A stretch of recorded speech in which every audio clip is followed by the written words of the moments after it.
Mami, ¿qué pasa con los de arriba? Culean toda la noche, pero es una cosa que no se puede creer. Vos mirás hacer fa, fa, fa, fa a la cama y por ahí cric, cric, cric, se ve que la cama tiene algún coso, qué sé yo. Y pero son jóvenes, mami. Ay, pero con la velocidad que hace así, pero ligero. Camina. Y la cama golpea contra la pared o contra el frente, no sé contra qué parte, pero golpea. No, es una... Y bueno, son jóvenes, tienen derecho. Pero ¿cómo van a hacer tanto bochinche? Sí. Y después Sale, se ve que descansan, porque después no se siente más nada. Pero, ¿es una vez a la noche? Y una vez, 2 veces. Ah. A veces 2 veces.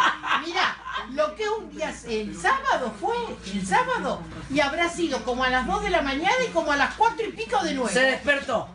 Toma. Se despertó y empezó a darle fa, fa, fa, fa. No, pero te mueve todo el edificio. Y sí. La fuerza que tienen, Dios mío. Son jóvenes, mami. Ah. Déjalo que culen. Ay, déjame de joder. Qué manera de culiar, Dios mío.